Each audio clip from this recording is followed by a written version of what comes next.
Hi ಎಲ್ರಿಗೂ ನಮಸ್ಕಾರ. ನಾನು ನಿಮ್ಮ ಪ್ರೀತಿಯ ಅನಿತಾ ಶಮಂತ್. ಫ್ರೆಂಡ್ಸ್, ಇದು ಬಂದು ನನ್ನ ಮಗಳು ಬರ್ತ್ಡೇ ವಿಡಿಯೋ ಆಗಿರುತ್ತೆ. ಆ್ಯಕ್ಚುಲಿ ಈ ಒಂದು ವಿಡಿಯೋ ಬಂದು ಲಾಸ್ಟ್ ಇಯರ್ದು, ಅಂದರೆ ನನ್ನ ಮಗಳು ಫಸ್ಟ್ ಇಯರ್ ಬರ್ಡೇ ನಾವು ಸೆಲೆಬ್ರೇಟ್ ಮಾಡಿದ್ದು ಈ ಥರ. ಬಟ್ ಇವತ್ತಿಗೆ ಅವಳಿಗೆ 2 ವರ್ಷ, ಅಕ್ಟೋಬರ್ 14 ಇವತ್ತು ನನ್ನ ಮಗಳು ಬರ್ಡೇ ಇದೆ. ಸೊ ದಯವಿಟ್ಟು ಯಾರ್ಯಾರೆಲ್ಲ ವಿಡಿಯೋನ ನೋಡ್ತಾ ಇದ್ದೀರಾ, ನನ್ನ ಸಬ್ಸ್ಕ್ರೈಬರ್ಸ್ ಆಗಿರಲಿ, ವ್ಯೂವರ್ಸ್ ಆಗಿರಲಿ, ಅಥವಾ ನನ್ನ ರಿಲೇಟಿವ್ಸ್ ಆಗಿರಲಿ, ಸೊ ನನ್ನ ಮಗಳಿಗೆ ಒಳ್ಳೇದಾಗಲಿ, ಆಯಸ್ಸು ಆರೋಗ್ಯ ಐಶ್ವರ್ಯ ಕೊಡಲಿ ನನ್ನ ಕಂದಂಗೆ ಅಂತ ಹೇಳಿ ನೀವು ಕೂಡ ವಿಶ್ ಮಾಡಿ. ಯಾಕಂದರೆ ನಾನು ಇದುವರೆಗೂ ನೋಡಿರೋ ಪ್ರಕಾರ ನನ್ನ ಸಬ್ಸ್ಕ್ರೈಬರ್ಸ್ಗಳಿಗೆ ತುಂಬಾ ಒಳ್ಳೆ ಮನಸ್ಸಿದೆ ಅಂತ ನನಗೆ ಅನ್ನಿಸ್ತಾ ಇರುತ್ತೆ. ಸೊ ಹಾಗಾಗಿ ದಯವಿಟ್ಟು ಬ್ಲೆಸ್ ಮಾಡಿ ನನ್ನ ಮಗಳು ಪುಣ್ಯಾಗೆ. ಆ್ಯಕ್ಚುಲಿ ಈ ವಿಡಿಯೋ ಇವತ್ತು ಯಾಕೆ ಪೋಸ್ಟ್ ಮಾಡ್ತಾ ಇದ್ದೀನಪ್ಪ, 1 ವರ್ಷ ಆಗೋಗಿದೆ ಈ ವಿಡಿಯೋ ಶೂಟ್ ಮಾಡಿ ಅಂತ ಅನ್ನೋದಾದರೆ, ನಾನು ಆದಷ್ಟು ನಿಮಗೆ ನ್ಯೂಸ್ ಕಂಟೆಂಟೇ ವಿಡಿಯೋ ಅಪ್ಲೋಡ್ ಮಾಡ್ತಾ ಇದ್ದಿದ್ದು ಅಲ್ವಾ ಅನಿತಾ ಶಮಂತ್ ಯೂಟ್ಯೂಬಲ್ಲಿ. ಸೊ ಮಧ್ಯದಲ್ಲಿ ಮತ್ತೆ ಯಾಕೆ ನಾನು ಡೈಲಿ ವ್ಲಾಗ್ ಎಲ್ಲ ಹಾಕ್ಕೊಂಡು ಮೇ ಬಿ ವಿಡಿಯೋ ನೋಡೋರಿಗೆ ಡಿಸ್ಟರ್ಬ್ ಆಗ್ಬೋದು ಈ ಥರ ವಿಡಿಯೋಗಳು ಬಂದರೆ ಅಂದ್ಬಿಟ್ಟು ನಾನು ವಿಡಿಯೋ ಹಾಕೇ ಇರಲಿಲ್ಲ. ಬಟ್ ನನ್ನ ರಿಲೇಟಿವ್ಸ್ ಆಗಿರಲಿ ಅಥವಾ ನಮ್ಮೂರ ಜನಗಳಾಗಿರಲಿ, ಸೊ ತುಂಬ ಜನ ಕೇಳ್ತಾ ಇದ್ರು, ಎಲ್ಲ ಅನಿತಾ ನಿನ್ನ ಫಂಕ್ಷನ್ಗೆ ನಿನ್ನ ಮಗಳು ಬರ್ಡೇಗೆ ಹಾಸನವರೆಗೂ ಬಂದ್ವಿ, ವಿಡಿಯೋನೇ ಪೋಸ್ಟ್ ಮಾಡಲಿಲ್ಲ ನೀನು, ನಾವೆಲ್ಲ ನೋಡೋಣ ನಮ್ದೆಲ್ಲ ಹೆಂಗೆ ಬಂದಿರುತ್ತೆ ಅಂತ ಹೇಳಿ ಕಾಯ್ತಾ ಇದ್ವಿ, ನೀನು ನೋಡಿದ್ರೆ ವಿಡಿಯೋನೇ ಹಾಕಲಿಲ್ಲ ಅಂದ್ಬಿಟ್ಟು. ಸೊ ನನಗೆಲ್ಲ ಒಂದು ಕಡೆ ಬೇಜಾರಾಯಿತು, ಹೌದಲ್ವಾ. ಸೊ ಈಗ ನಾನೊಬ್ಳು ಯೂಟ್ಯೂಬರ್ ಆಗಿರೋದಕ್ಕೆ ಅವ್ರು ಕೇಳ್ತಾ ಇದ್ದಾರೆ, ಯೂಟ್ಯೂಬಲ್ಲೂ ವಿಡಿಯೋ ಬಂದರೆ ನಾವು ನೋಡ್ಕೋಬೋದು ಅಂತ ಹೇಳಿಬಿಟ್ಟು. ಸೊ ಇಲ್ಲಾಂದರೆ ಯಾಕೆ ಕೇಳ್ತಾ ಇದ್ರು. ಸೊ ಫೈನಲಿ ಯೋಚನೆ ಮಾಡಿ ಇವತ್ತು ಅವಳು 2ನೇ ವರ್ಷದ ಬರ್ಡೇಗೆ ನಾನು ಈ ವಿಡಿಯೋನ ಅಪ್ಲೋಡ್ ಮಾಡ್ತಾ ಇದ್ದೀನಿ. ಆ್ಯಂಡ್ ಎಲ್ಲರದು ನನ್ನ ಬರ್ತ್ಡೇಗೆ ನನ್ನ ಮಗಳಿಗೆ ಫಂಕ್ಷನ್ಗೆ ಯಾರ್ಯಾರೆಲ್ಲ ಬಂದಿದ್ರೋ ಎಲ್ಲರದು ಕ್ಲಿಪ್ಪಿಂಗ್ಸ್ ಇಲ್ಲಿದೆ. ಬಟ್ ನನ್ನ ಸಬ್ಸ್ಕ್ರೈಬರ್ಸ್ ವ್ಯೂವರ್ಸ್ ನಿಮ್ಗಳಿಗೆ ಅವ್ರು ಯಾರ್ಯಾರು ಅಂತ ಗೊತ್ತಾಗೋದಿಲ್ಲ. ಸೊ ದಯವಿಟ್ಟು ತಪ್ಪು ತಿಳ್ಕೊಬಿಡಿ, ನಾನು ಎಕ್ಸ್ಪ್ಲೈನ್ ಮಾಡೋಕ್ಕೂ ಆಗಲ್ಲ, ಯಾಕೆಂದರೆ ವಿಡಿಯೋ ತುಂಬ ಲೆಂತಿ ಇದೆ. ಸೊ ಹಾಗಾಗಿ ನಿಮ್ಗೆ ಏನಾದರೂ ಇಷ್ಟ ಆಯಿತು ಅಂದರೆ ಕಂಪ್ಲೀಟಾಗಿ ವಿಡಿಯೋನ ನೋಡಿ, ಅಥವಾ ಇಷ್ಟ ಆಗಲಿಲ್ಲ ಅಂದರೆ you can skip the video, ಓಕೆನಾ. ಬಟ್ ನನ್ನ ರಿಲೇಟಿವ್ಸ್ ಮತ್ತು ನಮ್ಮ ಊರವರೆಲ್ಲ ನೋಡಲಿ ಈ ವಿಡಿಯೋನ ಅಂತ ಹೇಳ್ಬಿಟ್ಟು ನಾನು ಹಂಗೆ ಈಗ ಒಂದು ಮ್ಯೂಸಿಕ್ ಹಾಕ್ಬಿಟ್ಟು ಹಂಗೆ ಬಿಟ್ಬಿಡ್ತೀನಿ ಈ ವಿಡಿಯೋನ, ವಾಯ್ಸ್ ಓವರ್ ಕೊಡೋಕೆ ಹೋಗೋದಿಲ್ಲ. ಆ್ಯಂಡ್ ನಮಗೂ ಒಂದು ನೆನ್ಪು ಉಳಿಯುತ್ತೆ, ಮುಂದೆ ನನ್ನ ಮಗಳು ದೊಡ್ಡವಳಾದಾಗ ಯೂಟ್ಯೂಬ್ ತೆಗೆದು ನೋಡಿದಾಗ ನಾನು ಫಸ್ಟ್ ಇಯರ್ ಅಂದರೆ 1 ವರ್ಷದವಳು ಇದ್ದಾಗ ಈ ಥರ ಇದನ್ನ ನಮ್ಮ ಅಪ್ಪ ಅಮ್ಮ ಹಿಂಗಿದ್ರ ಅಂತ ಎಲ್ಲ ಹೇಳಿ ನೆನಪು ಮಾಡ್ಕೊಳ್ಳೋದಕ್ಕೆ ಅವಳಿಗೊಂದು ಒಳ್ಳೆ ಗುಡ್ ಮೆಮೊರಿ ಆಗಿ ಉಳಿಯುತ್ತೆ ಅಂದ್ಬಿಟ್ಟು ನಾನು ಈ ವಿಡಿಯೋನ ಪೋಸ್ಟ್ ಮಾಡ್ತಾ ಇದ್ದೀನಿ. ಆ್ಯಂಡ್ ಮ್ಯೂಸಿಕ್ಕು ಅಷ್ಟೇ, ನಾವು ಯಾವುದೇ ಫಿಲ್ಮ್ ಸಾಂಗ್ಸ್ನೆಲ್ಲ ಯೂಟ್ಯೂಬ್ ಲಾಂಗ್ ವಿಡಿಯೋಗೆ ಅಪ್ಲೋಡ್ ಮಾಡ್ಲಿಕ್ಕೆ ಆಗೋದಿಲ್ಲ. ಸೊ ಆ ಥರ ಮಾಡಿಬಿಟ್ರೆ ನಮ್ಮ ಚಾನಲ್ನೇ ಯೂಟ್ಯೂಬ್ ಕಡೆಯಿಂದ ಡಿಲೀಟ್ ಮಾಡಿಬಿಡ್ತಾರೆ. ಅಂದರೆ ಯೂಟ್ಯೂಬಲ್ಲಿ ರೂಲ್ಸ್ ಇರುತ್ತೆ, ಓಕೆನಾ, ವಿತೌಟ್ ಕಾಪಿರೈಟ್ ಮ್ಯೂಸಿಕ್ ಮಾತ್ರನೇ ಯೂಸ್ ಮಾಡಬೇಕು ಲಾಂಗ್ ವಿಡಿಯೋಗಳಿಗೆ ಅಂತ ಹೇಳ್ಬಿಟ್ಟು. ನಾವು ಶಾರ್ಟ್ಸ್ ವಿಡಿಯೋಸ್ಗಳಾಯಿತು ಅಂತಂದರೆ ಯಾವ್ದು ಬೇಕಾದರೂ ಸಾಂಗ್ಸ್ನ ಅಪ್ಲೋಡ್ ಮಾಡ್ಬೋದು ಈ ಥರ ವಿಡಿಯೋಗಳಿಗೆ. ಬಟ್ ಲಾಂಗ್ ವಿಡಿಯೋದಲ್ಲಿ ನಾವು ಯೂಟ್ಯೂಬ್ ಒಂದು ಏನು ಬೆರಳೆಣಿಕೆ ಅಷ್ಟು ಮ್ಯೂಸಿಕ್ ಕೊಟ್ಟಿರ್ತಾರೆ, ಸುಮ್ಮನೆ ಟಿನ್ ಟಿನ್ ಟಿನ್ ಅನ್ಕೊಂಡು ಆ ಮ್ಯೂಸಿಕ್ ಮಾತ್ರನೇ ಆ್ಯಡ್ ಮಾಡಬೇಕಾಗತ್ತೆ. ಸೊ ಹಾಗಾಗಿ ನಮಗೆ ಯೂಟ್ಯೂಬ್ ಕೊಟ್ಟಿರುವಂಥ ಕೆಲವೊಂದಿಷ್ಟು ವಿತೌಟ್ ಕಾಪಿರೈಟ್ ಮ್ಯೂಸಿಕ್ನ ಆ್ಯಡ್ ಮಾಡಿ ಇವಾಗ ನಿಮಗೆ ವಿಡಿಯೋನ ತೋರಿಸಿ. ಆ್ಯಂಡ್ ಅದರಲ್ಲೂ ನಮ್ಮ ಹಳ್ಳಿ ಜನ ಅಂದರೆ ನನ್ನ ಗಂಡನೂರು ಅಂದರೆ ನನ್ನೂರೇ ಅಲ್ವಾ. ಸೊ ನಮ್ಮೂರ ಜನಗಳೆಲ್ಲ ಬಂದಿದ್ದು ನನಗೆ ಸಿಕ್ಕಾಪಟ್ಟೆ ಖುಷಿ ಆಯಿತು, ಯಾಕೆಂದರೆ ನಾನಿರೋದು ಹಾಸನಲ್ಲಿ. ಅಲ್ಲಿಂದ ನಾನು ಹೋಗಿ ಹೇಳಿ ಬಂದಿದ್ದೆ ಅಂತ ಹೇಳ್ಬಿಟ್ಟು ನಾನು ಕರೆದವ್ರು ಎಲ್ಲರೂ ಕೂಡ ನಮ್ಮ ಊರಿಂದ ಬಂದಿದ್ರು. ಸೊ ನಿಜವಾಗ್ಲೂ ನಿಮ್ಮ ಪ್ರೀತಿಗೆ ಯಾವಾಗಲೂ ಚಿರಋಣಿ ಆಗಿರ್ತೀನಿ. ಆ್ಯಂಡ್ ನನ್ನ ರಿಲೇಟಿವ್ಸ್ಗಳು ಕೂಡ ಅಷ್ಟೇನೆ. ಸೊ ತುಂಬಾ ಜನ ತುಂಬಾ ದೂರದಿಂದ ಬಂದಿದ್ದೀರಾ, ಅವರೆಲ್ಲರಿಗೂ ಕೂಡ ಥ್ಯಾಂಕ್ಸ್ ಹೇಳಕ್ಕೆ ಇಷ್ಟಪಡ್ತೀನಿ. ಆ್ಯಂಡ್ ಮಗಳೇ, ನನ್ನ ಕಡೆಯಿಂದ ಮತ್ತೆ ಅಪ್ಪನ ಕಡೆಯಿಂದ ಇಬ್ರು ಕಡೆಯಿಂದನೂ ನಿನಗೆ ಹುಟ್ಟು ಹಬ್ಬದ ಶುಭಾಶಯಗಳು. ಸೊ ನಮ್ಮ ಕೈಲಿ ಸಾಧ್ಯ ಆದಷ್ಟು ನಿನ್ನ ಬರ್ತ್ಡೇನ ಸೆಲೆಬ್ರೇಟ್ ಮಾಡಿದೀವಿ. ನೀನು ದೊಡ್ಡವಳಾದಾಗ ಹೇಗಿರತ್ತೆ ಇದು ಅಂತ ಹೇಳಿ ನೋಡ್ಕೊಂಡಾಗ ನಿನಗೂ ಖುಷಿ ಆಗುತ್ತೆ. ಸೊ ನಾವು ಕಷ್ಟಪಟ್ಟಿದ್ದು ನಮ್ಮ ಮಕ್ಳಿಗೆ ಬರಬಾರ್ದು ಅಂತ ಹೇಳಿ ಎಲ್ಲ ತಂದೆ ತಾಯಿನೂ ಕೂಡ ಅದನ್ನೇ ಆಸೆ ಪಡ್ತಾರೆ. ಸೊ ನಾನು ನನ್ನ ಹಸ್ಬೆಂಡ್ ಇಬ್ರು ಕೂಡ ಚಿಕ್ಕ ವಯಸ್ಸಿಂದನೂ ತುಂಬಾನೇ ಕಷ್ಟಪಟ್ಟು ಬಂದಿರುವಂಥವ್ರು. ಆ್ಯಂಡ್ ಬಡಸ್ತನ ಅಲ್ಲ, ಕಡು ಬಡಸ್ತನದಿಂದ ಬೆಳೆದು ಬಂದಿರುವಂಥವ್ರು ನಾವು. ಸೊ ನಿಮ್ಗಳಿಗೆ ನನ್ನ ಮಗ ತೋಷಿತ್ ಆಗಿರ್ಬೋದು ಅಥವಾ ನನ್ನ ಮಗಳು ನೀನು ಪುಣ್ಯ ಆಗಿರ್ಬೋದು, ಸೊ ಇಬ್ಬರಿಗೂ ತುಂಬ ಚೆನ್ನಾಗಿ ಜೀವನನ ಕಲ್ಪಿಸ್ಕೊಡ್ತೀವಿ. ಅಪ್ಪ ಅಮ್ಮ ಇಬ್ಬರು ನಾವು ಅಷ್ಟೇ ಕಷ್ಟಪಡ್ತಾ ಇದ್ದೀವಿ ನಿಮ್ಮ ಜೀವನಕ್ಕೋಸ್ಕರ. ಸೊ ಖುಷಿಯಾಗಿರಿ, 100 ವರ್ಷ ಆರೋಗ್ಯ ಆಯಸ್ಸು ಐಶ್ವರ್ಯನ ಕೊಟ್ಟು ಕಾಪಾಡಲಿ ಆ ಭಗವಂತ ನಿಮ್ಮಿಬ್ಬರಿಗೂ ಅಂತಲೂ ಕೇಳ್ಕೊತೀವಿ. ಆ್ಯಂಡ್ ನನ್ನ ಮತ್ತೆ ನಿಮ್ಮ ಪಪ್ಪನ ಕಡೆಯಿಂದ ಒಂದು ಕಿವಿ ಮಾತು ನನ್ನ ಮಕ್ಳಿಗೆ ನಾನು ಹೇಳ್ತಾ ಇರೋದು, ಭೇದ ಭಾವ ಮಾಡಬಾರ್ದು, ಬಡವರು ಶ್ರೀಮಂತರು ಅಂತ ಹೇಳ್ಬಿಟ್ಟು. ನಿನ್ನ ಬರ್ಡೇ ಆಗಿರೋದ್ರಿಂದ ನಾನು ಈ ಮಾತನ್ನು ಹೇಳ್ತಾ ಇದ್ದೀನಿ ಇವತ್ತು. ಇದು ಯಾವಾಗಲೂ ನಿನಗೆ ನೆನ್ಪುಡ್ದಿರ್ಬೇಕು, ಯಾಕಂದರೆ ಇದೆಲ್ಲ ನಮ್ಗೆ ಅನುಭವ ಇದೆ, ಓಕೆನಾ. ಆ್ಯಂಡ್ ಬೇರೆಯವ್ರನ್ನ ಆಡ್ಕೊಳ್ಳೋದಾಗಿರ್ಬೋದು, ಅಣ್ಕಿಸ್ಕೊಳ್ಳೋದಾಗಿರ್ಬೋದು, ಅಥವಾ ಮುಂದೆ ಒಂದು ಮಾತಾಡೋದು ಅವ್ರ ಹಿಂದೆ ಒಂದು ಮಾತಾಡೋದು. ಸೊ ಈ ರೀತಿ ಎಲ್ಲ ನೀವು ಖಂಡಿತವಾಗ್ಲೂ ಕಲಿಬಾರ್ದು. ಎಲ್ಲರೂ ಒಂದೇ ಥರ ನೋಡಬೇಕು. ನೀವು ಯಾರೋ ಒಬ್ರು ರೇಷ್ಮೆ ಸ್ಯಾರಿ ಉಟ್ಕೊಂಡು ಬಂದಿದ್ದಾರೆ ಅಂತ ಅವ್ರನ್ನ ಚೆನ್ನಾಗಿ ಮಾತಾಡ್ಸೋದು, ಅಥವಾ ಇನ್ಯಾರೋ ಚಿನ್ನದ ಒಡವೆ ಹಾಕ್ಕೊಂಡು ಬಂದಿದ್ದಾರೆ ಅಂತ ಅಂದು ಅವರಿಗೆ ಫಸ್ಟ್ ಪ್ರಿಫರೆನ್ಸ್ ಕೊಡೋದು, ಖಂಡಿತವಾಗ್ಲೂ ಈ ಥರ ಮಾಡಬೇಡಿ. ಸೊ ಅವ್ರವ್ರ ಲೈಫು ಭಗವಂತ ಯಾವ ಥರ ಕೊಟ್ಟಿರ್ತಾನೋ ಆ ರೀತಿ ನಡೆಸ್ಕೊಂಡು ಹೋಗ್ತಾ ಇರ್ತಾರೆ. ಸೊ ಹಾಗಾಗಿ ನಿಮಗೆ ಕಷ್ಟ ಸುಖ ಎರಡೂ ಗೊತ್ತಿರಬೇಕು. ನಿಮ್ಮ ಅಪ್ಪ ಅಮ್ಮ ಅದನ್ನೆಲ್ಲ ದಾಟ್ಕೊಂಡು ಈ ಸ್ಥಾನಕ್ಕೆ ಇವತ್ತು ಬಂದಿದ್ದಾರೆ. ಸೊ ಹಂಗಾಗಿ ಇದೆಲ್ಲ ನಿಮಗೆ ಗೊತ್ತಿರಲಿ, ಯಾಕೆಂದರೆ ನಿಮಗೆ ಆ ಕಷ್ಟ ಬರ್ತಾ ಇಲ್ಲ ಇವಾಗ. ನಿಮ್ಗೆ ಆ ಕಷ್ಟ ಗೊತ್ತಾಗಬಾರ್ದು ಅಂತ ಹೇಳಿ ನಾವು ತುಂಬ ಸುಖವಾಗಿ ಬೆಳೆಸಲಿಕ್ಕೆ ಪ್ರಯತ್ನ ಪಡ್ತಾ ಇದ್ದೀವಿ, ಅಪ್ಪ ಮತ್ತೆ ನಾನು. ಸೊ ನಾನು ಇವಾಗ ಏನೇ ಹೇಳಿದ್ರು ಕೂಡ ನನ್ನ ಮಕ್ಕಳಾದ ನಿಮ್ಮಿಬ್ಬರಿಗೂ ಗೊತ್ತಾಗೋದಿಲ್ಲ. ಆದರೆ ನೀವು ಮುಂದೆ ದೊಡ್ಡವರಾಗಿ ಬೆಳೆದಾಗ ಖಂಡಿತವಾಗ್ಲೂ ನನ್ನ ನನ್ನ ಮನಸ್ಸಿನ ಮಾತು ನಿಮ್ಗೆ ಅವಾಗ ಅರ್ಥ ಆಗತ್ತೆ. ಯಾಕಂದರೆ ಅಷ್ಟು ಕಷ್ಟ ಇತ್ತು ನಮ್ಗಳಿಗೆ. ಬರೀ ರಾಗಿ ರೊಟ್ಟಿ, ಬೆಳಿಗ್ಗೆ ಎದ್ದರೆ ರೊಟ್ಟಿ, ಸಂಜೆ ಆದರೆ ರೊಟ್ಟಿ. ನಮ್ಮ ಮನೇಲಿ ಅನ್ನಕ್ಕೂ ನಾವು ತುಂಬಾ ಕಷ್ಟಪಟ್ಟಿದ್ದೀವಿ ಚಿಕ್ಕದ್ರಿಂದ. ಆ್ಯಂಡ್ ನನ್ನ ಅಪ್ಪ ಅಮ್ಮನೂ ಅಷ್ಟೇ ಕಷ್ಟದಿಂದ ಬೆಳೆಸಿ ಓದಿಸಿದ್ರು ನಮಗೆ, ಓಕೆನಾ. ಅವ್ರು ಕೊಟ್ಟಿರುವಂಥ ವಿದ್ಯಾಭ್ಯಾಸದಿಂದ ನಾನು ಅಪ್ಪ ಇವತ್ತು ಈ ಮಟ್ಟಕ್ಕೆ ಬೆಳೀತಾ ಇದ್ದೀವಿ. ಆ್ಯಂಡ್ ಈ ಒಡವೆ ವಿಷಯ ಯಾಕೆ ನಿಮ್ಗೆ ಹೇಳ್ತಾ ಇದ್ದೀನಿ ಅಂತ ಹೇಳಿದ್ರೆ, ನನ್ನಮ್ಮ ಅಂದರೆ ನಿಮ್ಮ ಅಮ್ಮಮ್ಮ. ಸೊ ಎಷ್ಟು ನಾನು ನೋಡಿರೋ ಪ್ರಕಾರ ಚಿಕ್ಕದ್ರಿಂದನೂ ಅವ್ರಿಗೆ ಮಾಂಗಲ್ಯ ಚೈನ್ ಕೂಡ ಇರಲಿಲ್ಲ, ಕರಿಮಣಿ ಹಾಕ್ಕೊಂಡೇ ಇರ್ತಾ ಇದ್ದಿದ್ದು. ಸೊ ನಾವು ಯಾವುದಾದ್ರೂ ಮದುವೆ ಫಂಕ್ಷನ್ಸ್ಗೆ ಹೋದಾಗ ನಮ್ಮನ್ನು ತುಂಬ ಕೀಳ್ಮಟ್ಟದಲ್ಲಿ ನೋಡೋರು, ಯಾಕಂದರೆ ನಮ್ಮ ಹತ್ರ ಒಡವೆ ಇರ್ತಿರ್ಲಿಲ್ಲ. ಬಟ್ ಇವತ್ತು ನಾನು ಓದಿ ನನ್ನಮ್ಮನಿಗೂ ಕೂಡ ಮಾಡಿಸಿದ್ದೀನಿ, ಓಕೆನಾ. ಆ್ಯಂಡ್ ಒಂದೇಳೆ ಇತ್ತು ಇದುವರೆಗೂ, ಇವತ್ತು ನನ್ನಮ್ಮಂಗೆ ನಾನು ಕನ್ಸ್ಕೊಂಡಿರೋ ಥರ ಎರಡೆಳೆನೇ ಮಾಡ್ಸೋಕ್ಕೆ ರೆಡಿ ಆಗಿದ್ದೀನಿ. ಬಟ್ ಅವ್ರಿಗೂ ಒಂದು ಒಳ್ಳೆ ಮೆಮರಿ ಆಗಿ ಉಳಿಬೇಕು ಅಂತ ದಿನದಲ್ಲಿ ನಾನು ಅವರಿಗೆ ಗಿಫ್ಟ್ ಮಾಡ್ಬೇಕು ಅಂದ್ಕೊಂಡಿದ್ದೀನಿ. ಆ್ಯಂಡ್ ಇವತ್ತು ನಿನ್ನಮ್ಮ ಏನೆಲ್ಲ ಮೈ ತುಂಬ ಒಡವೆ ಹಾಕಿದಾಳೋ ಅದೆಲ್ಲ ಚಿನ್ನದ್ದೇ ಆಗಿದೆ, ಒಂದೊಂದು 100 ಗ್ರಾಮ್ ಮೇಲೇನೆ ಇದ್ದಾವೆ. ಸೊ ಅದೆಲ್ಲ ನಿಂದೇ ಆಗಿರುತ್ತೆ. ಆದರೆ ನಮ್ಮ ಅಪ್ಪ ಅಮ್ಮ ನನಗೆಲ್ಲ ಕೊಟ್ಟಿದ್ದಾರೆ, ಸುಖವಾಗಿದ್ದೀನಿ ಅಂತ ಹೇಳ್ಬಿಟ್ಟು ಜಂಬ ಪಡಬಾರ್ದು ನೀನು. ಸೊ ಈ ಕಷ್ಟ ಎಲ್ಲ ನಿನಗೆ ಗೊತ್ತಿಲ್ಲ ಅಂತ ಹೇಳ್ಬಿಟ್ಟು ಈ ಮಾತು ಅಂದರೆ ಕಿವಿ ಮಾತನ್ನ ಹೇಳ್ತಾ ಇದ್ದೀನಿ. ಆ್ಯಂಡ್ ಕಾಫಿ ಕುಡಿಬೇಕು ಅಂತ ಅಂದರೆ, ಹಾಲು ತರಬೇಕು ಅಂದರೆ ಹಾಲಿಗೆ ದುಡ್ಡು ಬೇಕಲ್ವಾ. ಸೊ ಪ್ಯಾಕೆಟ್ ಹಾಲು ಬಿಡಿ, ಲೂಸ್ ಕೊಡ್ತಾರೆ. ಬರೀ ಅವಾಗೆಲ್ಲ 2 ರೂಪಾಯಿಗೆ ಹಾಲು ಕೊಡ್ತಾ ಇದ್ರು ನಮ್ಮ ಮನೆ ಹತ್ರ. ಆ 2 ರೂಪಾಯಿ ಹಾಲನ್ನು ಕೂಡ ನಾವು ತಗೋತಾ ಇರಲಿಲ್ಲ. ಡಿಕಾಕ್ಷನ್ ಅಂತ ಬರುತ್ತೆ ಗೊತ್ತಾ, ಆ ಥರ ನಮ್ಮಮ್ಮ ಮಾಡ್ಕೊಡ್ತಾ ಇದ್ರು ನಮಗೆ. ನಾವು ಅದನ್ನೆಲ್ಲ ಅರ್ಥ ಮಾಡ್ಕೋತಾ ಇದ್ವಿ, ನಾನು ಅಕ್ಕ. ಬೇಡ ಮಮ್ಮಿ ಹಾಲು ತಗೋಬೇಡಿ, ಹಿಂಗೆ ಕುಡಿಯೋಣ ನಾವು ಅಂತ ಹೇಳಿ ಅದನ್ನು ಕುಡಿದು ನಾವು ಏನು ಹೇಳ್ತಾರೆ ರಾಗಿ ಅಂಬಲಿ ಬರುತ್ತೆ, ಅದನ್ನು ಎಷ್ಟೋ ಸತಿ ಮಾಡಿಕೊಂಡು ನಾವು ಕುಡಿದು ತಿಂಡಿ ಬದಲಾಗಿ ರಾಗಿ ಅಂಬಲಿ ಕುಡಿದು ಕೆಲ್ಸಕ್ಕೆ ಹೋಗ್ತಾ ಇದ್ವಿ. ಆ್ಯಂಡ್ ಕೆಲ್ಸಕ್ಕೆ ಹೋಗ್ಬೇಕಾದ್ರೂ ಅಷ್ಟೇ, ಎಲ್ಲರೂ ಬಸ್ಸಲ್ಲಿ, ಬೈಕಲ್ಲಿ, ಕಾರಲ್ಲಿ ಹೋದರೆ ನಾನಾಗಿರ್ಬೋದು ಆ್ಯಂಡ್ ನಿಮ್ಮ ದೊಡ್ಡಮ್ಮ ಅಂದರೆ ನನ್ನ ಅಕ್ಕ ಇಬ್ಬರು ನಡ್ಕೊಂಡು ಹೋಗ್ತಾ ಇದ್ವಿ. ಅಲ್ಲಿ ಬಸ್ ಚಾರ್ಜ್ ಕೂಡ ಬೇಕಲ್ವಾ, ನಮಗೆ ಬರೋ ಸಂಬಳನ ಉಳಿಸ್ಬೇಕು. ಸೊ ಓದಿ ಮುಗಿದ್ರೂ ಕೂಡ ಅಷ್ಟು ಕಷ್ಟ ಇನ್ನೂ ಇತ್ತು ನಮಗೆ. ಸೊ ಆ ಥರ ನಡ್ಕೊಂಡು ಹೋಗಿ ಕೆಲಸ ಮಾಡ್ತಾ ಇದ್ವಿ. ಅಗೇನು 3-4 ಕಿಲೋಮೀಟ್ರು ಕೆಲಸ ಮುಗಿದ್ರೂ ನಡ್ಕೊಂಡೇ ಮನೆಗೆ ಬರ್ತಾ ಇದ್ವಿ. ಇನ್ನು ನನ್ನ ಕೊಲೀಗ್ಸ್ ಆಗಿರ್ಬೋದು ಅಥವಾ ನಾನು ಓದೋ ಟೈಮಲ್ಲಿ ಫ್ರೆಂಡ್ಸ್ ಆಗಿರ್ಬೋದು, ಈಗೆಲ್ಲ ಪಾನಿಪುರಿ, ಗೋಬಿ ಅದು ಇದು ಕೆಲಸ ಬಿಟ್ಟಾಗ ತಿನ್ನೋಕೆ ಹೋಗ್ತಾ ಇದ್ರು. ನಾವೇನಾದರೂ ಒಂದು ರೀಸನ್ ಹೇಳಿ ಮನೆಗೆ ಬಂದುಬಿಡ್ತಾ ಇದ್ವಿ. ಯಾಕೆಂದರೆ ಈಗ ಫ್ರೆಂಡ್ ಸರ್ಕಲಲ್ಲಿ ಅವ್ರು ಫ್ರೀಯಾಗಿ ಕೊಡಿಸ್ತಾರೆ ಅಂತ ನಾವು ತಿನ್ಬಿಡೋದು. ಇನ್ನೊಂದಿನ ಪಾರ್ಟಿಗೆ ನಾವು ಹೋದಾಗ ನಾವು ಕೊಡಿಸ್ಬೇಕಾಗತ್ತೆ. ನಮ್ಮ ಹತ್ರ ಆ ದುಡ್ಡು ಇರ್ತಾ ಇರಲಿಲ್ಲ. ಬರೋ ಸಂಬಳನ ಕೂಡಿಟ್ಟು ಮನೆ ಬಾಡಿಗೆ ಕಟ್ಕೊಂಡು ನಮ್ಮ ಒಂದು ಫ್ಯೂಚರ್ನ ನಾವು ನೋಡ್ಕೋಬೇಕಾಗಿರತ್ತೆ. ಸೊ ಹಂಗಾಗಿ ಯಾವತ್ತೂ ನಾವೊಂದು ಆ ಥರನೂ ಖರ್ಚು ಮಾಡಿದವ್ರಲ್ಲ. ಬಟ್ ಇವತ್ತು ನಾವು ಒಂದು ದಿನಕ್ಕೇನೆ ನೀವು ತಿನ್ನೋವಷ್ಟು, ಒಂದು ದಿನಕ್ಕೆ 1,000ನೂ ನಾನು ಖರ್ಚು ಮಾಡ್ತೀನಿ ನಿಮಗೆ ತಿನ್ನೋದಕ್ಕೆ, ಆಟ ಆಡೋದಕ್ಕೆ ಅಂತ ಹೇಳ್ಬಿಟ್ಟು. ಅಷ್ಟು ಭಗವಂತ ನಮಗೆ ಕೊಟ್ಟಿದ್ದಾನೆ ಅಂತ ಅಂದರೆ ನಾವು ಅಷ್ಟು ಒಳ್ಳೆ ದಾರಿನಲ್ಲೇ ನಡ್ಕೊಂಡು ಬಂದಿರೋದು, ಆಯಿತಾ. ಸೊ ನಿಮಗೆ ಇದೆಲ್ಲ ಗೊತ್ತಿರಬೇಕು, ಅಪ್ಪ ಅಮ್ಮ ಎಷ್ಟು ಕಷ್ಟಪಟ್ಟಿದ್ರು ಅಂತ ಹೇಳ್ಬಿಟ್ಟು. ಇವತ್ತು ತುಂಬಾ ಸುಖವಾಗಿದ್ದೀರಾ. ಅಮ್ಮ ಅಪ್ಪನ ಹತ್ರ ಲಕ್ಷಾಂತರ ರೂಪಾಯಿ ದುಡ್ಡು ಬೆಳಗ್ಗೆ ಎದ್ದರೆ ನೀವು ನಮ್ಮ ಕೈಯಲ್ಲಿ ನೋಡ್ತಾ ಇರ್ತೀರಾ. ಸೊ ಹಂಗಾಗಿ ಇದೆಲ್ಲ ಕಷ್ಟ ನಿಮಗೆ ಗೊತ್ತಾಗಲ್ಲ.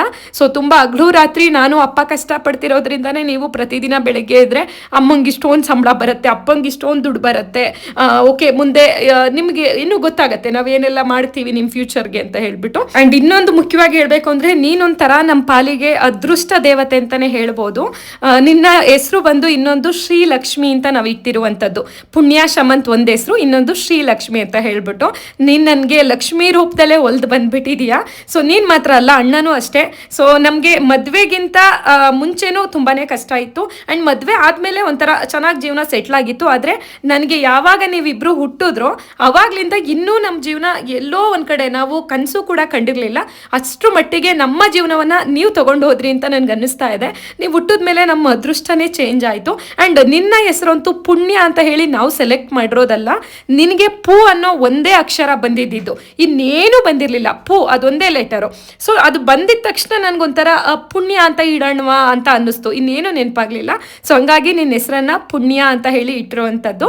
ಆ್ಯಂಡ್ ನನಗೆ ಲಕ್ಷ್ಮೀ ದೇವರು ಅಂದರೆ ತುಂಬಾ ಇಷ್ಟ. ನಮ್ಮ ಮನೆ ದೇವರು ತಿರುಪತಿ ತಿಮ್ಮಪ್ಪ ಆಗಿರೋದ್ರಿಂದ ಸೊ ಅಣ್ಣನಿಗೆ ತಿಮ್ಮೇಗೌಡ ಅಂತ ಹೇಳಿ ಇನ್ನೊಂದು ಹೆಸರಿಟ್ಟಿದ್ದೀನಿ ತೋಷಿತ್ಗೆ. ಆ್ಯಂಡ್ ನಿನಗೆ ಪುಣ್ಯ ಒಂದೇ ಸಾಕಾಗಲ್ಲ, ಹೆಣ್ಣು ದೇವ್ರದ್ದು ಹೆಸರಿಡಬೇಕು ಅಂದ್ಬಿಟ್ಟು ಲಕ್ಷ್ಮೀ ವೆಂಕಟೇಶ್ವರನ ಪತ್ನಿ ಆದಂತಹ ಲಕ್ಷ್ಮಿ ಹೆಸರನ್ನ ನಿನಗೆ ಶ್ರೀಲಕ್ಷ್ಮಿ ಅಂತ ಹೇಳಿ ಹೆಸರನ್ನ ಇಟ್ಟಿರುವಂಥದ್ದು. ಒಳ್ಳೇದಾಗ್ಲಿಕ್ಕಂತ 100 ವರ್ಷ ಸುಖವಾಗಿ ಬಾಳು. ಅಪ್ಪ ಅಮ್ಮನ ಕಷ್ಟ ನಿನಗೆ ಬರೋದು ಬೇಡ. ಆ್ಯಂಡ್ ಒಳ್ಳೆ ರೀತಿಯಲ್ಲಿ ಬದುಕನ್ನು ನಡೆಸ್ಕೊಂಡು ಹೋಗು. ಸೊ ಕಷ್ಟಪಟ್ಟು ದುಡಿ, ನಿನ್ನ ಕೈಲಾದರೆ 4 ಜನಕ್ಕೆ ಸಹಾಯ ಮಾಡು, ಕೆಟ್ಟದಂತೂ ಯಾರಿಗೂ ಬಯಸಬೇಡ. ಆ್ಯಂಡ್ ಅದೇನೋ ಗೊತ್ತಿಲ್ಲ, ನಾನು ಯಾರ ಹತ್ರನೂ ಈ ಥರ ನನ್ನ ಕಷ್ಟನ ಶೇರ್ ಮಾಡಿಕೊಂಡೇ ಇಲ್ಲ. ಆ್ಯಂಡ್ ಅದರಲ್ಲೂ ವೀಡಿಯೋಗಳಲ್ಲಂತೂ ಈ ಥರ ನಾನು ಯಾವತ್ತೂ ಹೇಳ್ಕೊಂಡಿಲ್ಲ. ಸೊ ವಿಡಿಯೋ ನೋಡೋರಿಗೆ ಅನಿತಾ ಎಷ್ಟು ಸುಖವಾಗಿದ್ದಾರೆ, ಅಪ್ಪ ಮೈ ತುಂಬ ಒಡವೆ ಹಾಕೋತಾರೆ ಹಾಕೋತಾರೆ, ದಿನಕ್ಕೊಂದು ಬಟ್ಟೆ ಹಾಕೋತಾರೆ ಅನ್ನಿಸ್ತಿರತ್ತೆ. ಇವತ್ತು ನಾವೇನು ಸುಖವಾಗಿದ್ದೀವೋ ಹಿಂದೆ ನಾನು ಎಷ್ಟು ಕಷ್ಟಪಟ್ಟಿದ್ದೀನಿ ಅಂತ ಖಂಡಿತವಾಗ್ಲೂ ನಮಗೆ ಮಾತ್ರ ಗೊತ್ತಿರುತ್ತೆ. ಸೊ ನನ್ನ ಮಗಳಿಗೆ ಅದೇನೋ ಗೊತ್ತಿಲ್ಲ, ಇವತ್ತೆಲ್ಲ ಹೇಳ್ಕೊಂಬಿಡೋಣ ಅನ್ನಿಸ್ತಾ ಇದೆ. ಸೊ ನಿಜವಾಗ್ಲೂ ನಾವೆಲ್ಲ ಕೆಲ್ಸಕ್ಕೆ ಹೋಗ್ಬೇಕಾದ್ರೆ ಇದೇ ಒಂದು 8-10 ವರ್ಷದ ಹಿಂದೆ ಕೇವಲ ಸೊಸೈಟಿ ಅಕ್ಕಿ ಅನ್ನನೇ ಊಟ ಮಾಡ್ಕೊಂಡು ನಾವು ಬಂದಿದ್ದಂಥದ್ದು. ಸೊ ಚಿಕ್ಕದ್ರಿಂದನೂ ನಾವು ಯಾವತ್ತೂ ನಮ್ಮ ಮನೆಗೆ ಸೋನಾ ಮುಸಿರಿ ಅಕ್ಕಿ ಅನ್ನೋದನ್ನ ನಾವು ನೋಡೂ ಇರಲಿಲ್ಲ, ಕೇಳೂ ಇರಲಿಲ್ಲ ಬಿಡಿ. ಅಂದರೆ ಸೋನಾ ಮುಸಿರಿ ಅನ್ನೋ ಒಂದು ಹೆಸರು ಹೇಳ್ತಾರೆ, ಶ್ರೀಮಂತರು ಮನೇಲಿ ಊಟ ಮಾಡ್ತಾರೆ ಅಷ್ಟೇ ಗೊತ್ತಿದ್ದು. ಇವತ್ತು ನಮ್ಮ ಮಕ್ಕಳು ಸೊಸೈಟಿ ಅಕ್ಕಿ ಅನ್ನನೇ ತಿನ್ನಲ್ಲ, ಹಂಗಾಗಿರುತ್ತೆ ಪರಿಸ್ಥಿತಿ. ನಿಜವಾಗ್ಲೂ ನಾನು ಕೆಲ್ಸಕ್ಕೆ ಹೋಗ್ಬೇಕಾದ್ರೆ ಹೆಂಗಿತ್ತು ಅಂದರೆ ಸೊಸೈಟಿ ಅಕ್ಕಿ ಅನ್ನ, ಒಂದು 1/4 ಲೀಟ್ರು ಮೊಸರು ಪ್ಯಾಕೆಟ್ ಬರ್ತಾ ಇತ್ತಲ್ವಾ. ಸೊ ಮೊಸರು ಪ್ಯಾಕೆಟ್ ಕಲ್ಸ್ಕೊಂಡ್ಬಿಡೋದು, ಅದನ್ನೇ ಒಂಚೂರು ಒಗ್ಗರಣೆ ಮಾಡ್ಕೊಂಡ್ಬಿಡೋದು. ಕೆಲಸಕ್ಕೆ ಆ 1/4 ಲೀಟ್ರು ಮೊಸರಲ್ಲಿ ನಾನು ಒಬ್ಳಿಗಲ್ಲ, ನಾನು ನಮ್ಮಮ್ಮ ನಮ್ಮ ಅಕ್ಕ 3 ಜನದಿಂದ ಬೆಳಿಗ್ಗೆ ತಿಂಡಿಗೂ ಅದೇ ತಿಂತಾ ಇದ್ವಿ. ಬರೀ 1/4 ಲೀಟ್ರು, ಅರ್ಥ ಮಾಡ್ಕೊ ಮಗಳೇ. 1/4 ಲೀಟ್ರ್ ಮೊಸರಲ್ಲಿ ಬೆಳಿಗ್ಗೆ ತಿಂಡಿಗೂ ಅದೇ ತಿನ್ನಬೇಕು, ಮಧ್ಯಾಹ್ನ ಲಂಚ್ ಬಾಕ್ಸಿಗೆ ನಿಮ್ಮ ಅಮ್ಮಮ್ಮ ಕೆಲ್ಸಕ್ಕೆ ಹೋಗೋರು, ನಿಮ್ಮ ದೊಡ್ಡಮ್ಮ ಕೆಲ್ಸಕ್ಕೆ ಹೋಗೋರು, ನಾನು ಕೆಲ್ಸಕ್ಕೆ ಹೋಗ್ತಾ ಇದ್ದೆ. 3 ಜನ ಅದೇ ಮೊಸರನ್ನ ಮತ್ತೆ ಮಧ್ಯಾಹ್ನ ಊಟಕ್ಕೂ ನಾವು ಬಾಕ್ಸಿಗೆ ಹಾಕೊಂಡು ತೊಗೊಂಡೋಗ್ಬೇಕಿತ್ತು. ಸೊ ಅಲ್ಲಿ ನೀನು ಅರ್ಥ ಮಾಡ್ಕೊ, ಆ 1/4 ಲೀಟ್ರ್ ಮೊಸರು ಇರುತ್ತಾ, ಅದರಲ್ಲಿ ಜಾಸ್ತಿ ನೀರಿರುತ್ತಾ ಅಂತ ಹೇಳ್ಬಿಟ್ಟು. ಸೊ ಅಂದರೆ ನನಗಿದೆಲ್ಲ ಅನುಭವ ಇದೆ. ತೊಗೊಂಡು ಹೋದಾಗ ಅಕ್ಕಪಕ್ಕದವರು ಕೂತ್ಕೊಂಡು ಊಟ ಮಾಡ್ತೀವಲ್ವ ಫ್ರೆಂಡ್ಸ್ಗಳೆಲ್ಲ ಆಫೀಸ್ಗಳಲ್ಲಿ, ನಿಜವಾಗ್ಲೂ ನನಗೆ ಬೇಜಾರಾಗೋದು, ಯಾಕಾದರೂ ಕರೀತಾರಪ್ಪ ಒಟ್ಟಿಗೆ ಊಟ ಮಾಡೋಣ ಬನ್ನಿ ಅಂತ ಅಂದ್ಬಿಟ್ಟು ಯಾಕೆ ಆಲ್ರೆಡಿ ಆಡ್ಕೊಳಕ್ಕೆ ಸ್ಟಾರ್ಟ್ ಮಾಡಿದ್ರು. ಅಂದರೆ ಯಾಕೆಂದರೆ ಫಸ್ಟ್ ಡೇ ಗೊತ್ತಿರಲ್ಲ, ನಾವೆಲ್ಲ ಒಟ್ಟಿಗೆ ಕೂತಿರ್ತೀವಿ, ಅವರೆಲ್ಲ ಪುಳಿಯೋಗರೆ ಅಂತೆ, ಕೇಸರಿ ಬಾತು, ಇನ್ನೇನೋ ಕೆಲವೊಂದು ನಮ್ಗೆ ಹೆಸರೇ ಗೊತ್ತಿರಲ್ಲ, ಆ ಥರ ಲಂಚ್ ಎಲ್ಲ ಪ್ರಿಪೇರ್ ಮಾಡ್ಕೊಂಡು ಬಂದಿರ್ತಾರೆ. ಸೊ ಅವ್ರ ಮನೆ ಊಟ ಅಷ್ಟು ಚೆನ್ನಾಗಿರ್ತಾ ಇತ್ತು.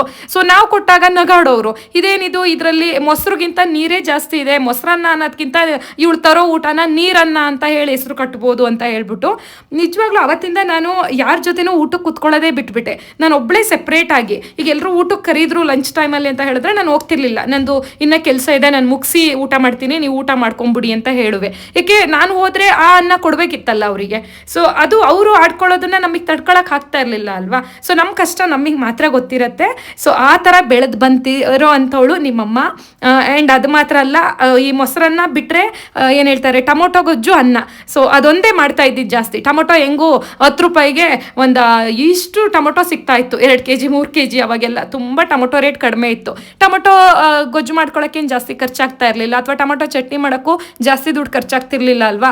ಸೊ ಬಿಟ್ಟರೆ ಮೊಸರು ಕಲಿಸ್ಕೋ 2 ಟೈಮ್ ಅದೇ ತಿನ್ನು, ಸೊ ಇಲ್ಲ ಟೊಮೊಟೊ ಗೊಜ್ಜು ಮಾಡಿಟ್ಕೋ ಅದನ್ನೇ 3 ಟೈಮು ತಿನ್ನು. ಸೊ ಈ ಥರ ಬೆಳೆದು ಬಂದಿರುವಂಥವಳು ನಿನ್ನ ತಾಯಿ. ಸೊ ಇದೆಲ್ಲ ಕಷ್ಟ ನಿನಗೆ ಗೊತ್ತಿರಬೇಕು, ಹೆಂಗಿರುತ್ತೆ ಜೀವನ ಅಂತ ಹೇಳ್ಬಿಟ್ಟು. ಇವತ್ತು ನಿಮಗೆ ತಿನ್ನೋವಷ್ಟು ಅನ್ನ, ಇಕ್ಕೋವಷ್ಟು ಬಟ್ಟೆ, ಸೊ ನೀವು ಕಣ್ಣಿಗೆ ಬೇಕಾಗಿರೋದು ಒಡವೆ. ಸೊ ನಿನ್ನ ಏಜಲ್ಲಿ ನಮಗೊಂದು ಹಾಕೊಳ್ಳೋಕ್ಕೆ ಚಿನ್ನದ ಕಿವಿ ಓಲೆನೇ ಇರಲಿಲ್ಲ. ನಿನ್ಗೆ ಇವತ್ತು ನನ್ನ ಮಗಳು ಫಸ್ಟ್ ಇಯರ್ ಬರ್ಡೇ ಅಂತ ಹೇಳ್ಬಿಟ್ಟು ಅಪ್ಪ ಕೊಡಿಸಿರೋದು ಅದು ನೀನು ಹಾಕಿರುವಂಥ ನೆಕ್ಲೇಸು, ಆಯಿತಾ. ಸೊ ಇನ್ನು ಮಿಕ್ಕಿದ್ದೆಲ್ಲ ನಂದನ್ನ ನಾನೇ ತೊಗೊಂಡಿದ್ದೀನಿ, ಇದು ಕಷ್ಟಪಟ್ಟು ದುಡ್ದು. ಈಗೇನು ಒಡವೆ ಹಾಕ್ಕೊಂಡಿದ್ದೀನೋ ಆ ಓಲೆ ಜುಮ್ಕಿ ಆಗಿರ್ಬೋದು, ಅಮ್ಮ ಹಾಕಿರೋ ನೆಕ್ಲೇಸ್ ಅಂದರೆ ಚೋಕರು, ಲಾಂಗಾರ, ಬಳೆ, ಕೈಗೆ ಅಷ್ಟದಪ್ಪ ಉಂಗುರ, ಎಲ್ಲ ಕೂಡ ನಾನು ಕಷ್ಟಪಟ್ಟು ದುಡ್ದು ನನ್ನ ಸಂಪಾದನೆಯಲ್ಲೇ ಮಾಡಿದ್ದೀನಿ. ಆ್ಯಂಡ್ ನನಗೆ ಮಾತ್ರ ಅಲ್ಲ, ನಿನಗೆ ಅಂತ ಹೇಳಿ ಈಗ ಆಲ್ರೆಡಿ ನನ್ನ ಥರನೇ ಅದೇ ಥರ ಸೆಟ್ಗಳನ್ನು ನಿನಗೂ ಮಾಡಿಸಿಟ್ಟಿದ್ದೀವಿ ನಾವು, ಅಪ್ಪ ನಾನು, ಓಕೆನಾ. ಸೊ ಇದೆಲ್ಲ ಮಾಡಿಸಿದ್ದೀವಿ, ಸುಖವಾಗಿದ್ದೀನಪ್ಪ, ನಮ್ಮ ಅಪ್ಪ ಅಮ್ಮ ಏನೂ ಕಷ್ಟ ತೋರಿಸಿಲ್ಲ, ನಾನು ರಾಣಿ ಥರ ಬೆಳೀತಾ ಇದ್ದೀನಿ ಅಂತ ನಿನ್ಗೆ ಅನ್ಸಿದ್ರು ಅಪ್ಪ ಅಮ್ಮ ಎಷ್ಟು ಕಷ್ಟಪಟ್ಟಿದ್ರು ಹಿಂದೆ, ಇವತ್ತು ಅವರು ಈ ಸ್ಥಾನಕ್ಕೆ ಬರೋಕ್ಕೆ ಇಷ್ಟೆಲ್ಲ ಕಷ್ಟ ದಾಟ್ಕೊಂಡು ಬಂದಿದ್ದಾರ ಅಂತ ವಿಷಯ ನಿನಗೆ ಗೊತ್ತಿರಬೇಕು ಅಂತ ಹೇಳ್ಬಿಟ್ಟು ನಾನು ನಿನ್ನ ಬರ್ಡೇ ದಿನ ಇದೆಲ್ಲ ತಿಳಿಸ್ತಾ ಇದ್ದೀನಿ. ಆ್ಯಂಡ್ ಇವತ್ತು ನಿಮ್ಮಮ್ಮ ಆಗಿರಲಿ, ನೀನಾಗಿರಲಿ, ತೋಷಿ ಅಂದರೆ ನಿಮ್ಮ ಅಣ್ಣ ಆಗಿರಲಿ, ಸೊ ದಿನಕ್ಕೊಂದು ಬಟ್ಟೆ ಹಾಕ್ತೀವಿ. ಬಟ್ಟೆ ಹಾಕಿರೋದಿನ ಕೆಲವೊಮ್ಮೆ ರಿಪೀಟೇ ಮಾಡಲ್ಲ, 3-4 ತಿಂಗಳಾದರೂ ಹೊಸ ಬಟ್ಟೆನೇ ಯೂಸ್ ಮಾಡ್ತಾ ಇರ್ತೀವಿ ಪ್ರತಿದಿನ ಅಂತ ಅಂದರೆ. ಸೊ ಹಿಂದೆ ನಮ್ಮ ಜೀವನ ಹೆಂಗಿತ್ತು ಅಂದರೆ, ಒಂದು ಡ್ರೆಸ್ ಬೇಕು ಅಂದರೆ ಬೇರೆಯವ್ರ ಮನೆ ಮುಂದೆ ಹೋಗಿ ನಿಲ್ತಾ ಇತ್ತು ನಮ್ಮಮ್ಮ, ಅಂದರೆ ನಿಮ್ಮ ಅಮ್ಮಮ್ಮ. ಸೊ ನನ್ನ ಮಗಳಿಗೆ ಇವತ್ತು ಸ್ಕೂಲ್ ಡೇ ಇದೆ, ಫಂಕ್ಷನ್ಸ್ ಇದೆ, ನಿಮ್ಮ ಮಗಳದು ಏನಾದರೂ ಒಂಚೂರು ಲೆಹೆಂಗಾ ಕೊಡ್ತೀರಾ ಅಥವಾ ಈ ಚೂಡಿದಾರ್ ಕೊಡ್ತೀರಾ ಅಂತ ಹೇಳ್ಬಿಟ್ಟು. ನಿಜವಾಗ್ಲೂ ಆ ದಿನ ನೆನ್ಪಿಸ್ಕೊಂಡ್ಬಿಟ್ರೆ ಹೆಂಗಿತ್ತು ಕಾಲ ಅಂತ ಅನ್ಸುತ್ತೆ. ಆ್ಯಂಡ್ ಇನ್ನೊಂದು ವಿಷಯ, ನಿಮ್ಮ ಅಜ್ಜಿಗೆ ಅಂದರೆ ಅಮ್ಮಮ್ಮಂಗೆ ಒಂದ್ಸತಿ ಆಕ್ಸಿಡೆಂಟ್ ಆಗಿತ್ತು. ಸೊ ಆ ಟೈಮಲ್ಲಂತೂ ಎಷ್ಟು ಕಷ್ಟ ಅಂತ ಅಂದರೆ, ಸರಿಯಾಗಿ ನಮ್ಮ ಹತ್ರ ಏನೂ ದುಡ್ಡಿಲ್ಲ, ಇದಕ್ಕಿದ್ದಂಗೆ ಆಕ್ಸಿಡೆಂಟ್ ಆಯಿತು. ಆ್ಯಂಡ್ ನೈಟಿ ಬೇಕಾಗಿತ್ತು. ನಿಮ್ಮ ಅಜ್ಜಿ ಇನ್ನೇನು ನೈಟಿ ಹಾಕೊಳ್ಳೋದೇ ಇಲ್ಲ, ಯಾವತ್ತೂ ಸೀರೆನೇ ಉಟ್ಕೊಳ್ಳುವಂಥದ್ದು. ನೈಟಿ ತರಕ್ಕೆ ನಮ್ಮ ಹತ್ರ ದುಡ್ಡಿಲ್ಲ, ಹೊಸ ನೈಟಿ ತಗೋಬೇಕಲ್ಲ ಅಂತ ಹೇಳ್ಬಿಟ್ಟು ಬೇರೆಯವ್ರ ಮನೆ ಮುಂದೆ ನೈಟಿ ಕೇಳೋಕ್ಕೂ ಕೂಡ ನಾನು ಹೋಗಿ ನಿಂತಿದ್ದೀನಿ, ಅರ್ಧ ದಿನ ನಿಂತಿದ್ದೀನಿ. ಆ ಒಂದು ನೈಟಿ ಕೊಡಲಿಕ್ಕೂ ಕೂಡ ಎಷ್ಟು ನಿಲ್ಸಿದ್ದಾರೆ ಅಂತ ಅಂದರೆ, ಮೀನ್ಸ್ ನೈಟಿ ಕೇಳಕ್ಕೆ ಬಂದಿದ್ದಾಳೆ, ಕೊಟ್ರಾಗತ್ತೆ ಬಿಡು ಅನ್ನೋ ಥರ. ಅಂದರೆ ಅಲ್ಲಿಗೆ ನಮ್ಮ ಹತ್ರ ಅಷ್ಟೇನು ಇರಲಿಲ್ಲ. ಅವ್ರ ಕೆಲಸ ಮಾಡಿಕೊಂಡು ಪಟ್ಟಂತ ಹೋಗಿದ ತಕ್ಷಣ ಕೊಡ್ಲೂ ಇಲ್ಲ. ಅದು ಏನು ಹೊಸ ನೈಟಿ ಕೇಳಕ್ಕೆ ಹೋಗಿರಲಿಲ್ಲ, ನಾನು ಯೂಸ್ ಮಾಡಿರೋ ನೈಟಿಗಳನ್ನೇ ನಮ್ಮಮ್ಮಂಗೆ ಕೊಡಿ ಅಂತ ಕೇಳಕ್ಕೆ ಹೋಗಿದ್ದೆ. ಅರ್ಧ ದಿನ ಅವ್ರ ಮನೆ ಮುಂದೆ ನಿಲ್ಲಿಸ್ಕೊಂಡು ಆಮೇಲೆ ನಾನು ನಮ್ಮಮ್ಮಂಗೆ ಅಂತ ಹೇಳ್ಬಿಟ್ಟು ನೈಟಿ ಇಸ್ಕೊಂಡು ಬಂದಿದ್ದೆ. ಯಾಕೆಂದರೆ ಆಕ್ಸಿಡೆಂಟ್ ಆದಾಗ ಸೀರೆ ಉಡ್ಸೋಕ್ಕಾಗಿರಲಿ ತೆಗಿಯೋಕ್ಕಾಗಿರಲಿ ಅವ್ರಿಗೆ ಸ್ನಾನ ಮಾಡ್ಸೋಕೆ ಹಿಂಸೆ ಆಗ್ತಿತ್ತಲ್ವಾ. ಸೊ ನೈಟಿ ಹಾಕ್ಸಿದ್ರೆ ಈಸಿ ಆಗುತ್ತೆ ಅಂತ ಹೇಳ್ಬಿಟ್ಟು ಯಾರೋ ಹೇಳಿದ್ರು ಅಂದ್ಬಿಟ್ಟು ನಾನು ಇನ್ನೊಬ್ರು ಮನೆ ಬಾಗಿಲಿಗೆ ಹೋಗಿದ್ದೆ. ಸೊ ಈ ಥರ ಕಷ್ಟನ ನಿಮ್ಮಮ್ಮ ತುಂಬಾ ಪಟ್ಟಿದ್ದಾಳೆ. ಆ್ಯಂಡ್ ಎಷ್ಟು ಬಂದು ಹತ್ತಿದ್ದೀನಿ ಗೊತ್ತಾ ಆ ಥರ ಮಾಡಿದಾಗ. ಇಷ್ಟೊಂದು ಕಷ್ಟನ ನಮಗೆ ದೇವ್ರೆ ಅಂತ ಹೇಳ್ಬಿಟ್ಟು ಆ ದಿನ ಬರೀ ಸೊಸೈಟಿ ಅಕ್ಕಿ ಅನ್ನ ತಿಂತಿದ್ದು ನಾವುಗಳು ಇವತ್ತು ಸೊಸೈಟಿ ಅಕ್ಕಿನೇ ನಮಗಿಲ್ಲ. ಯಾಕೆ ನಾನು ಟ್ಯಾಕ್ಸ್ ಪೇಯರ್ಸ್. ಇವತ್ತು ನಿಮ್ಮಮ್ಮ IT ರಿಟರ್ನ್ ಫೈಲ್ ಮಾಡ್ತಾಳೆ, GST ಫೈಲ್ ಮಾಡ್ತಾಳೆ. ಸೊ ಇವತ್ತು ನಮಗೆ BPL ಕಾರ್ಡೇ ಇಲ್ಲ. ಇವತ್ತು ಪ್ರತಿದಿನ ಬರೀ ಸೋನಾ ಮುಸ್ರಿ ಅಕ್ಕಿ ತಿನ್ನುವಂಥ ಯೋಗನ ಆ ದೇವರು ನಮಗೆ ಕಣಿಸಿದ್ದಾನೆ. ಅದಕ್ಕೆ ತಕ್ಕಂತೆ ನಾನು ತುಂಬಾ ಕಷ್ಟಪಟ್ಟಿರೋದಕ್ಕೆ ಇವತ್ತು ಆ ಭಗವಂತ ನಮಗೆ ಪ್ರತಿಫಲ ಕೊಟ್ಟಿರುವಂಥದ್ದು. ನೀವುಗಳು ಅಷ್ಟೇ ಅಪ್ಪ ಅಮ್ಮನ ದುಡ್ಡಲ್ಲೇ ಶೋಕಿ ಮಾಡ್ತೀನಿ ಅನ್ನೋದು ಇರಬಾರ್ದು. ಸೊ ಸಾಧ್ಯ ಆದಷ್ಟು ದುಡ್ದು ತಿನ್ನೋಕ್ಕೆ ಪ್ರಯತ್ನ ಪಡಬೇಕು. ನಮ್ಮ ಕೈಲಿ ಸಾಧ್ಯ ಆದಷ್ಟು ನಿಮ್ಮ ಜೀವನನ ತುಂಬ ಸುಖವಾಗಿಡೋಕ್ಕೆ ನಾವು ಕೂಡ ಪ್ರಯತ್ನ ಪಡ್ತೀವಿ. ಹಂಗಂತ ಅತೀ ಶ್ರೀಮಂತಿಕೆ ತನ ಖಂಡಿತ ನಾವು ಕೊಡೋದಿಲ್ಲ, ಓಕೆನಾ. ಸೊ ನಮ್ಗೆ ಎಷ್ಟು ಸಾಧ್ಯನೋ ಅಷ್ಟು ಕೊಡ್ತೀವಿ. ಸೊ ಒಟ್ಟಾರೆ ನಿಮ್ಮನ್ನು ನೆಮ್ಮದಿಯಾಗಿ ಸುಖವಾಗಿ ಇಟ್ಕೊಳ್ಳೋಕ್ಕಂತೂ ಪ್ರಯತ್ನ ಪಡ್ತೀವಿ. ಸೊ ಇದ್ದಿದ್ರಲ್ಲಿ ಖುಷಿ ಪಡಿ, ಆಕಾಶಕ್ಕೆ ಕೈ ತೋರಿಸ್ಬೇಡಿ ಅಷ್ಟೇ ನಾನು ಹೇಳುವಂಥದ್ದು. ಆ್ಯಂಡ್ ಮಗಳು ಬರ್ತಡೇ ಅಂತ ಅಂತಾರೆ ಅನಿತಾ, ಇದೇನಪ್ಪ ಇಷ್ಟೊಂದೆಲ್ಲ ಮಗಳಿಗೆ ಈ ಥರ ವಿಡಿಯೋದಲ್ಲಿ ಹೇಳ್ತಾ ಇದ್ದಾರೆ ಅಂತ ಅನ್ಕೊಳಕ್ಕೆ ಹೋಗಬೇಡಿ.